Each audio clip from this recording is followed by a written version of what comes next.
বর্তমান কওমি মহিলা মাদ্রাসা নিয়ে যদি আমার অভিব্যক্তি জিজ্ঞেস করেন, তাহলে আমি আমার ব্যক্তিগত অভিজ্ঞতা থেকে এবং আশপাশে চারপাশে আমি যা কিছু দেখেছি তা থেকে আমি বলবো যে কওমি মাদ্রাসার ভিতরে মহিলা মাদ্রাসা যেগুলা, অধিকাংশ মাদ্রাসায় এখন খারাপের পথে আগাচ্ছে।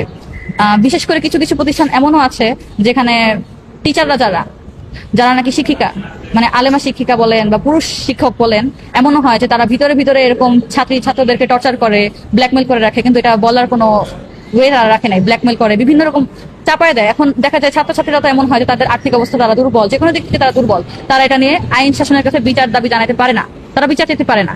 কিন্তু এই প্রতিষ্ঠানগুলা যে এরকম করতেছে, দেখা যাবে যে মানে অভিযান চালালে যেমন আবাসিক হোটেল থেকে যেমন অনেক কিছু জানতে পারা যায়, তারপর একটা হাসপাতালে অভিযান চালালে যেমন জানা যায় যে রোগীদের সাথে কেমন আচরণ করা হচ্ছে, তেমনি এই মাদ্রাসাগুলোতে অভিযান চালালেও জানা যাবে যে এগুলোর ভিতরে আসলে কি কি হচ্ছে। আসলে শিক্ষক তো শিক্ষকই, শিক্ষক পুরুষ বলি মহিলা বলি, শিক্ষক যদি শিক্ষকের মতো হন তাহলে তো আর অসুবিধা নেই, কিন্তু সেখানে যদি মানে খারাপ কোনো কিছু ইনক্লুড হয়ে যায় তাহলে তো আর সেখানে শিক্ষকতার কোনো বিষয় অবশিষ্ট রইল না। অধিকাংশ শিক্ষা প্রতিষ্ঠান এখন এমন হচ্ছে যে ছাত্রছাত্রীদেরকে এরকম দেখা যায় যে টর্চার করতেছে গোপনে, মানে বিভিন্ন রকম এরকম ঘটনা তো আপনারাও শুনে থাকেন। তো এই জাতীয় ঘটনার জন্য দেখা যাচ্ছে যে খুবই কম প্রতিষ্ঠানে এগুলো প্রকাশ পায়, এগুলো কিন্তু সহজে প্রকাশ পায় না। তো অভিযান চালালে আসলে এগুলো জানা যাবে।